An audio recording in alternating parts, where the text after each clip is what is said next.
Hi everyone, this is Mindy and welcome to my channel. In today's video, I am having fun with shakers. So I have two cards that I'm going to create for you today, and they're just slightly different in their own way. The first shaker card that I'm going to share is this heart one, where it's kind of that heart-shaped window is going to be my shaker. To do that, I'm using this Just a Little Note stamp set from Honeybee Stamps.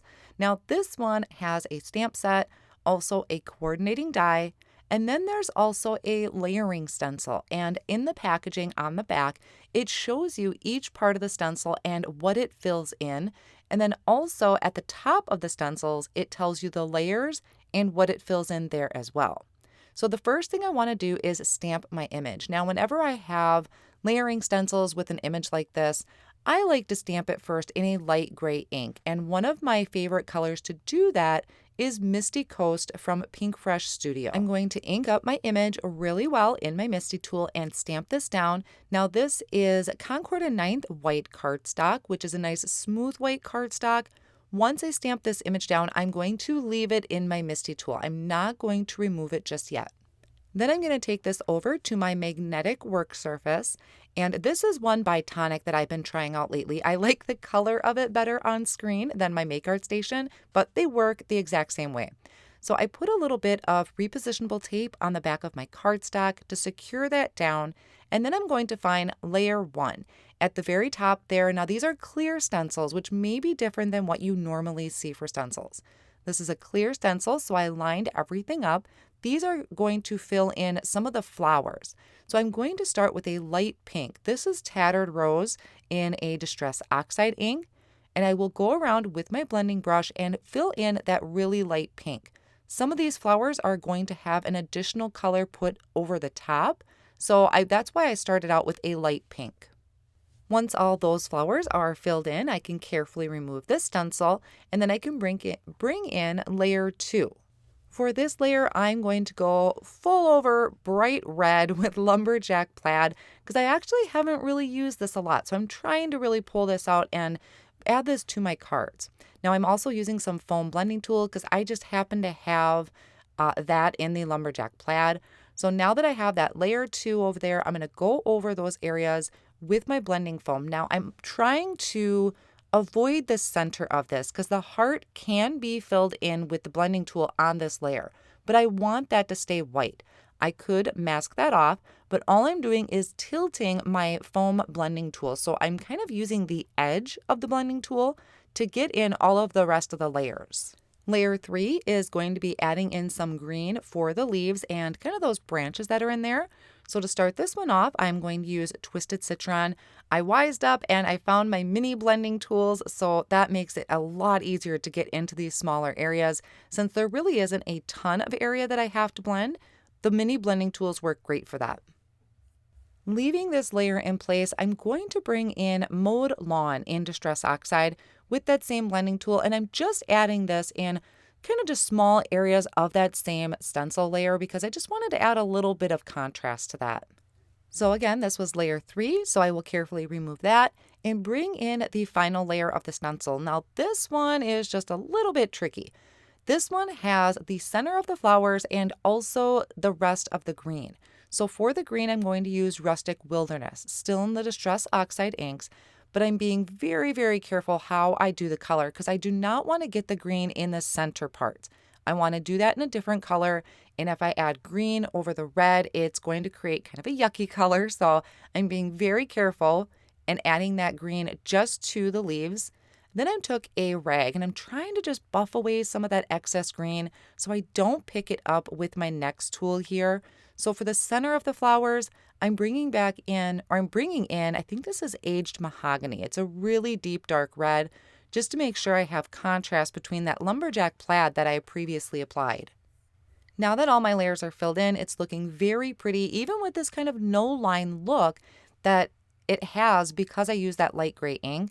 But I am going to take it back over to my Misti and I'm going to ink up that image, but this time I'm using Versafine ink, which is great for stamping over Distress Oxide ink.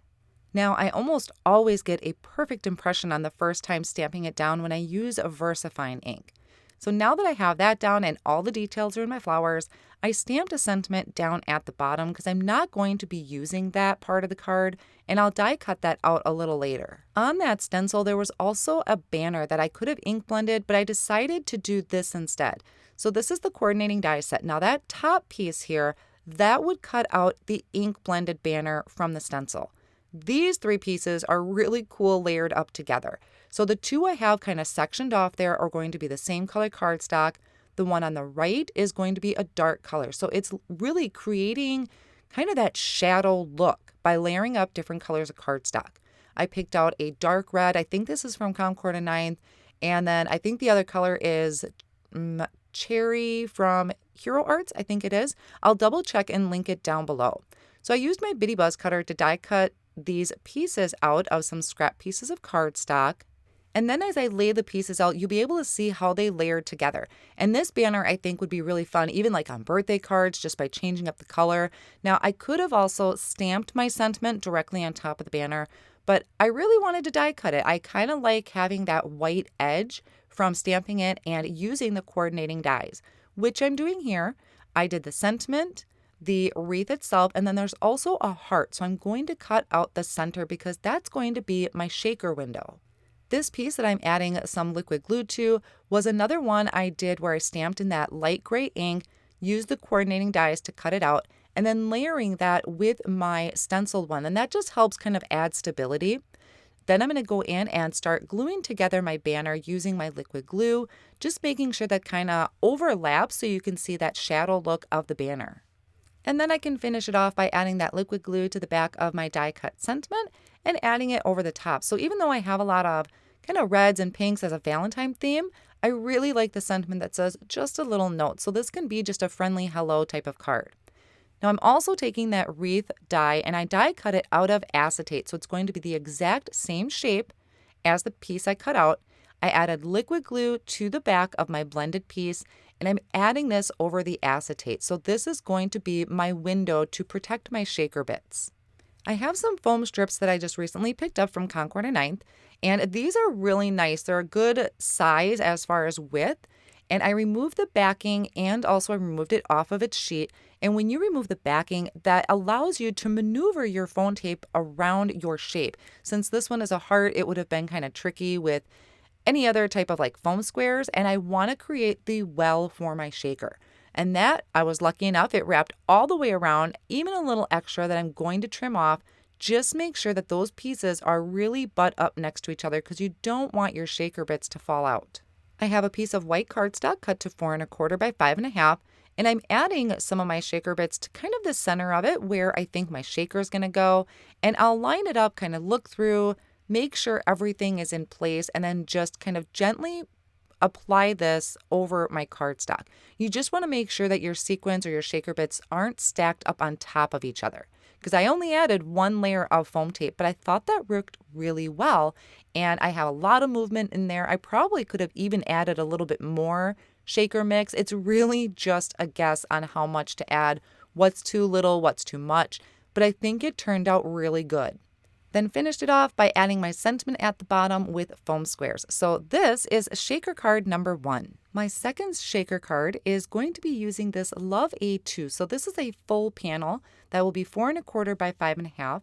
I'm lining up some white cardstock over the back of that and securing that to the cover plate with some Post-it tape. And I want to show you how to use these in a die cut machine. So when you have a full cover plate, you don't want to run it through straight on full force with that edge.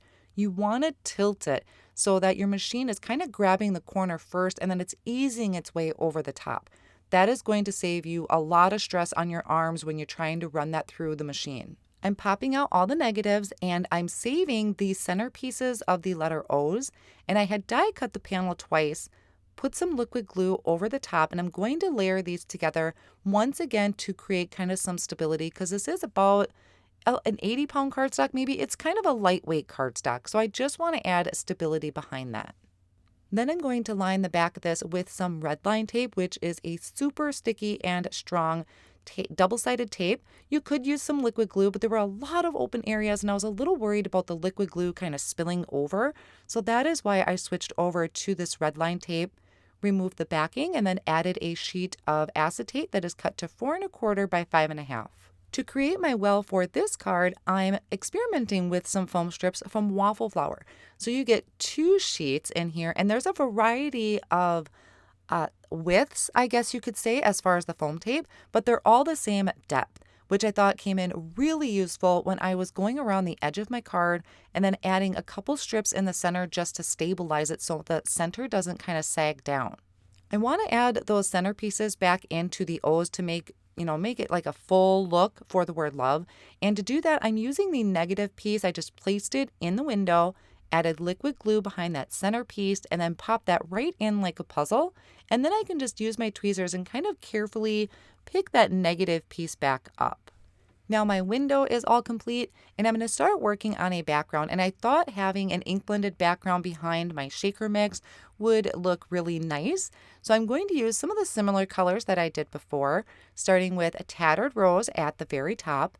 Then I'm going to come in with that Lumberjack Plaid, which is really, I guess you could say, like a true red. So I'm coming in the center. I'll blend up a little bit into that Tattered Rose.